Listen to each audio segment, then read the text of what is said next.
Bonjour Alex, je suis Ecobot, l'assistant virtuel de la mairie de Arandor. Nous menons actuellement une enquête rapide sur le recyclage pour améliorer nos services. Merci pour vos réponses. Alex, votre opinion est vraiment importante pour nous. Merci beaucoup, bonne journée, bye.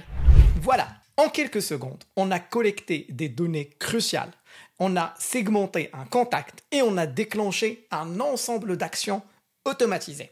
Si tu veux apprendre à mettre en place ce type de système pour ton entreprise ou le proposer à tes clients, reste jusqu'à la fin de cette vidéo car je vais te montrer étape par étape comment créer un assistant vocal IA puissant et comment l'intégrer dans un workflow d'automatisation complet. Ce guide va te donner un avant-goût sur comment monter un vrai projet, de l'analyse du besoin au choix d'outils jusqu'à la livraison. C'est parti! J'ai beaucoup travaillé pour la mise en place de cette vidéo, pour te donner le max de valeur. Donc, si tu veux me remercier, n'oublie pas de t'abonner à la chaîne, liker et activer la notification, tu connais la suite de la chanson. Comme d'habitude, on va pas essayer de plonger direct vers le développement et l'implémentation, on va prendre du recul et passer par une étape d'analyse et comprendre un peu notre use case, les process, les besoins, d'où ça vient, etc. On va imaginer une mairie où ils n'ont pas beaucoup de budget. D'accord? Ils n'ont pas beaucoup de budget pour aller faire un appel d'offres pour une société qui va avoir des gens qui vont déclencher des appels, etc. Eux, ils veulent avoir un sondage pour l'ensemble des citoyens pour savoir leur niveau de maturité au niveau du recyclage et prendre, à travers le résultat de ces sondages, prendre les actions nécessaires. D'accord? Donc, ce qu'ils vont essayer de mettre en place, c'est une solution innovante qui va utiliser l'intelligence artificielle, l'automatisation et le no-code, tout ce que je vous dis tout le temps, mais là, on va l'appliquer réellement. Donc, je vais vous montrer un peu l'entité affaires, les gens du business, au niveau de la mairie, ils ont pensé à quoi? On va voir ça ensemble. Donc, l'entité business, ici dit, on a un ensemble de contacts qui vont soit venir d'une base de données existante, soit venir d'un formulaire ou d'un sondage que nous, on va envoyer. Okay. L'ensemble de ces informations, ils vont être utilisés au niveau d'un CRM. Ce CRM-là va déclencher un sondage, d'accord, un sondage spécifique au recyclage avec des questions spécifiques ciblées pour le sujet que la mairie veut cibler. Et du coup, là, on est sur la maturité du recyclage chez les citoyens. Par la suite, on va avoir un système d'analyse. Eux, ils veulent avoir un système d'analyse qui va faire deux choses. Qu'il va segmenter les personnes, ça veut dire que moi, j'appelle le client A, je dois savoir ce client A, est-ce que ça va être un ambassadeur, on va dire, est-ce qu'il y a besoin de l'éduquer, est-ce qu'il y a besoin de l'appeler pour avoir un feedback, est-ce qu'on a besoin d'améliorer encore un petit peu plus son niveau au niveau du recyclage. En gros, ils ont besoin de segmenter, on ne va pas entrer dans le détail maintenant sur tout ça, mais on va dire que ce sont des mots à faire, ça veut dire des trucs à faire au niveau de la mairie, et eux, ils connaissent un peu ces tags-là. Par contre, ils veulent aussi générer un rapport et des insights pour alimenter un dashboard de statistiques qui va les aider à prendre des décisions, à aller chercher des subventions, etc., etc. Par la suite, l'idée, une fois qu'on va segmenter nos citoyens, on va déclencher des actions personnalisées. On est à la mairie, ils ont ce besoin-là. Des fois, en fait, ils ne vont pas avoir ce besoin détaillé, ils vont juste venir et dire on a besoin de quelque chose pour faire. Mais là, on va dire qu'il y a quelqu'un à l'intérieur qui les aide pour dessiner le besoin et dans un schéma bien comme celui-là, avec le process, avec ce qu'ils veulent avoir. Par la suite, on va passer à la stack technique. Au niveau de la stack technique, ce qu'on va utiliser, c'est que pour le CRM, on va utiliser system.io. Okay? Pour ceux qui ne le connaissent pas, je vous invite à le découvrir. Le lien est dans la description. On va utiliser Vapi. Vapi, ça va être un outil, no-code, qui va nous permettre de créer des assistants vocaux alimentés par des LLM. Par la suite, pour la partie analyse, on va utiliser le LLM Claude de Anthropic. Et pour l'automatisation, bien sûr, on va utiliser Make. Okay? Vous vous demandez pourquoi j'utilise pas Zapier et Inuit mais on va le faire dans le futur peut-être. Ok, par la suite, on va passer à la partie segmentation. Au niveau de la partie segmentation, la ville, ils veulent poser des questions de qualification. On a regardé avec eux, on a pu aller les voir, ils nous ont donné un ensemble de questions. Ici, en fait, on va avoir 3 questions par exemple. L'engagement dans le recyclage, le type de déchets recyclés, la satisfaction des services de cette personne par rapport à ce que la ville offre au niveau du recyclage. Et une fois on passe par un nœud qui va splitter, ça veut dire selon la réponse de la personne à l'appel, on va prendre la décision. L'IA va prendre la décision. Est-ce que c'est un éco-ambassadeur? C'est une cible d'éducation? Il y a un feedback prioritaire, ça veut dire que la personne n'est pas satisfaite, il faut aller chercher le feedback, pourquoi il n'est pas satisfait, et il y a un potentiel d'amélioration. Et on va attribuer ce tag-là et on termine. Et du coup, c'est un peu le système que la ville veut mettre en place pour taguer et segmenter ses citoyens. Nous, notre système va se baser sur tout ça pour travailler. Donc là, on a la vision de la ville, ce qu'ils veulent avoir, on a notre stack technique, on a l'ensemble des tags qu'on va utiliser au niveau de notre CRM, on a les questions que notre assistant va poser, on va passer pour voir comment on va implémenter ça. Entre parenthèses, je pouvais aller encore plus loin au niveau des process et mettre un process détaillé en utilisant par exemple la méthode BPMN pour deep dive au niveau des interactions, des événements, etc. Mais ce n'est pas le but de la vidéo de vous faire un cours sur les process. Donc, on va passer à la réalisation pour voir ce que ça donne. On va commencer par l'outil CRM System.io. Pour ceux qui ne connaissent pas et que vous voulez que je fasse quelques vidéos sur System.io, comment ça marche, comment ça se passe, les automatisations, création des pages, déclencher des campagnes, déclencher, etc. Enfin, toute la tralala des CRM et du marketing, n'hésitez pas à me le dire au niveau des commentaires. Donc, je vais juste ici vous montrer un peu comment ça se passe. Là, on va dire que la ville a importé une liste de clients. Okay? La liste des clients de la ville ne contient pas que des gens qu'on a besoin de contacter. Va contenir plusieurs personnes. Et on va dire que eux, ils vont lancer un projet pilote. Et c'est le projet pilote qu'on va essayer de mettre en place. Du coup, ils vont ajouter un tag qui s'appelle EcoBot cible. Sur System.io, on a ce qu'on appelle les tags. Ici, au niveau du système des tags, on peut ajouter un ensemble de tags. Et par la suite, ici, j'ai EcoBot cible. Ça veut dire que c'est celui qu'on va utiliser pour les personnes qu'on veut contacter et cibler pour notre sondage. Et on va entrer, par exemple, ici et on va sélectionner le tag. Tout ça peut se faire par des automatisations. Donc, moi, je vous montre juste qu'on a une liste de contacts et qui vont être tagués par un tag spécifique. Et le but, c'est qu'il va y avoir une automatisation qui va venir lire l'ensemble de notre CRM et aussi être alimentée. Cette automatisation peut être alimentée par autre chose. On peut y avoir une page web, quelque chose, un formulaire. On peut imaginer plein d'idées. Mais le principe, c'est qu'il va y avoir un input où on va avoir un CRM avec des contacts qui vont être tagués avec un système et une automatisation qui va récupérer ces contacts et faire des appels. Là, on va essayer de passer voir comment ça va se marcher cette automatisation au niveau de Make et récupérer toute cette patente-là de System.io. Voilà, on est sur Make et je reste sur une automatisation très simple pour ne pas vous embrouiller. J'ai essayé quand même d'inclure quelques trucs qui n'étaient pas vraiment essentiels, mais juste pour vous montrer ce qui est possible de faire aussi avec Make. D'accord? Donc, imaginons, ici on va avoir notre nœud System.io qui va essayer de récupérer la liste des contacts. Bien sûr, ici, ce qu'on va lui dire, c'est que tu vas récupérer uniquement ces tags-là et une limite de 10 contacts. Et à chaque fois, tu fais ça.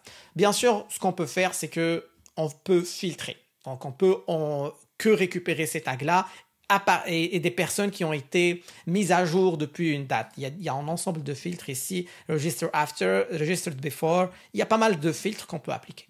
Par la suite, on va setter une variable ici qui va récupérer le nom de la personne et son adresse courriel. Ici, on va faire un slip. Un slip, c'est un temps d'attente. On veut attendre, par exemple, on va dire 5 minutes avant de déclencher l'appel suivant. Okay? Parce qu'on ne veut pas appeler plein de numéros à la fois avec le même numéro. On va dire que la ville n'a pas de budget. Ils ont un numéro à partir duquel ils vont faire l'appel et qu'ils veulent que ce numéro fasse beaucoup d'appels. Et on va faire un slip de 5 minutes parce que l'appel ne va pas durer plus qu'une minute, 2 minutes max. On va faire un 5 minutes pour être large et ça va boucler. Ça va boucler, il va faire le premier appel, attendre 5 minutes. Enfin, il va faire le premier appel, compter 5 minutes, faire le deuxième appel, 5 minutes, le temps que le premier appel termine, etc.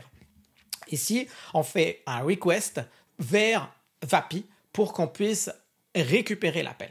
Et après ici, on fait un add replace record parce que ici, ce qu'on veut faire, c'est qu'on veut créer dans Make une petite base de données pour stocker l'ensemble des personnes qu'on a appelées avec l'ID du contact, avec l'ID de l'appel. On veut récupérer l'ID de l'appel. On va voir pourquoi on veut le récupérer. On va dire que le tag a été EcoBot cible. Et ici, dans le futur, on va insérer le statut du call, la conversation, le résumé de la conversation, etc., etc. Cette automatisation-là va récupérer des contacts. Je suis resté simple. On peut imaginer une automatisation qui se déclenche via des webhooks, etc. Mais le principe, c'est qu'on a une automatisation qui récupère des contacts, va faire des appels, un après l'autre, un après l'autre, un après l'autre. Une fois qu'on a mis ça en place, on va passer à Vapi pour voir comment on va mettre en place notre assistant qui va être appelé par cette automatisation. D'accord ? On passe à voir la suite. Voilà, on est sur Vapi. Vapi, c'est un outil no-code qui permet de créer des assistants vocaux alimentés par des LLM. Okay. On est sur la partie plateforme assistant, on crée notre assistant. Ici, j'ai créé déjà l'assistant EcoBot. On va choisir le modèle. Au niveau du modèle, je choisis Grok parce que c'est rapide. Et avec un Llama Grok 70 billions de paramètres parce que ça permet un peu d'avoir une discussion assez fluide. Je reste avec une température assez faible. Vous savez pourquoi, je l'ai dit assez souvent. C'est pour éviter que mon assistant puisse aller blablater beaucoup. Je peux même aller vers un 0.1 pour respecter le prompt à la lettre. Ici, je fais un first message. Je veux que mon first message soit unique. Tout le temps, il dit le même message. Et ici, je fais un paramètre. Et c'est ce paramètre-là qu'on va passer via l'automatisation Make. Juste très rapidement, je vais vous montrer comment ça se passe. Au niveau du start call, quand on a fait l'appel ici, on a donné les autorisations et toute la patente. Ici, je donne le name. Au niveau de l'assistant override, le variable value, je donne le name et ici, je fais le numéro. Pourquoi? Parce que ici, je veux que l'assistant soit personnalisé et qu'il appelle la personne avec son prénom. Et je dis, par exemple, bonjour la personne. Donc, je suis EcoBot, etc. Ici, je donne un contexte, un objectif, un script, les questions de sondage, des réponses des objections, le temps et le style, etc. Et après, je lui dis d'utiliser le hand calling. Bon, au niveau du transcriber, le transcriber, c'est celui qui va faire la transcription, okay? Qui va faire la transcription et on utilise DeepGram, langage FR, un modèle Novatu. Au niveau des voice, moi j'utilise Eleven Lab d'habitude, mais là j'ai utilisé Cartesia parce qu'ils ont quand même des voix que j'ai bien aimées. Et là j'ai utilisé Helpful French Lady. Par la suite, je mets un peu le back channeling embed et le background denoising enabled. Okay? Toutes ces options-là vont permettre d'améliorer la qualité au maximum de mon assistant. Par la suite, au niveau des fonctions, j'utilise pas de fonctions. Si ça vous intéresse de faire une petite vidéo sur Vapi en utilisant des fonctions, n'hésitez pas à me le dire. Mais ces fonctions permettent d'aller récupérer de l'information en temps réel pendant la conversation, pour gérer des réservations, pour gérer une vérification d'une donnée, etc. Ok, par la suite, j'active la fonction handcall, comme j'ai dit. Et ici, au niveau du advanced, j'active le audio recording. Je peux aussi le désactiver si je veux, s'il y a des problèmes de loi, etc. Et je joue un peu avec cette configuration ici pour avoir on va dire un assistant qui est fluide et qui parle pas très vite, mais pas très lentement non plus. Okay? Et ici, je gère un peu le messaging. La partie messaging, c'est quoi? C'est celle qui va envoyer un peu à la fin le rapport. Le rapport qui va contenir les détails sur l'appel. Et là, c'est la deuxième automatisation qu'on a mis en place qui va recevoir ce rapport. Okay? Donc, on va essayer d'aller voir ça. OK, donc, là, notre automatisation, c'est celle-là. C'est le webhook qu'on a mis en place qui va réceptionner le rapport. Ici, on va dire qu'il a réceptionné un apport d'un call qui est ici et il dit que l'assistant avait appelé une personne et que la personne a indiqué un engagement modéré dans le recyclage, 3 à 5, recyclant principalement le papier et le plastique, mais a exprimé son insatisfaction quant au service collecté. Ce que je vais faire, c'est que je vais aller récupérer les informations de cet appel. Okay? Je vais les récupérer depuis le store parce que j'ai stocké, quand j'ai fait l'appel, j'ai stocké, si vous vous rappelez, au niveau de la première automatisation, j'ai stocké les informations de cet appel au niveau du store de Make. Et là, je récupère ces informations parce que je vais les utiliser. Et j'appelle Anthropic Claude pour lui dire, bon, voici mon prompt en fait pour la qualification du lead et je lui dis que tu dois qualifier ce lead à travers ces tags-là et tu ne dois générer que ce tag-là et voici les règles pour le qualifier et voici le résumé de la conversation sur lequel tu vas te baser pour qualifier ce lead. Et on fait ça de cette façon-là. Et à la fin, lui, ce qu'il va me faire, c'est qu'il va me répondre. On va voir la réponse. Ici, c'est le input et ici, c'est l'output. Au niveau du collection, la réponse de mon LLM, c'est éco-feedback prioritaire. Pourquoi il a dit éco-feedback prioritaire? Parce que la personne a exprimé une insatisfaction au niveau du service de recyclage fourni par la ville. Donc, ce citoyen-là, on va le taguer avec éco-feedback prioritaire. Et comme j'ai dit au niveau des exigences du business, c'est qu'ils veulent faire des actions spécifiques sur chaque tag. Imaginons que pour ce tag-là, ils veulent dire, on veut faire un suivi. Ça veut dire qu'on va avoir une personne de la ville au niveau du service des citoyens qui va appeler les personnes qui ont ce tag éco-feedback prioritaire. Ou par exemple, on va rester sur le thème automatisation. On va automatiser un formulaire à envoyer automatiquement à ces personnes-là qui ont donné un feedback négatif pour leur demander de nous expliquer pourquoi. Ok? Il y a plusieurs imaginations, on peut aller loin.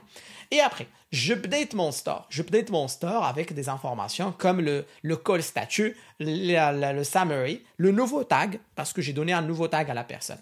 Et ici, je fais un appel pour récupérer des détails, mais ça, en fait, on n'en a vraiment pas besoin. Je voulais juste vous montrer qu'on peut aussi aller récupérer les détails de l'appel en utilisant API Call ID de cette façon-là. Okay?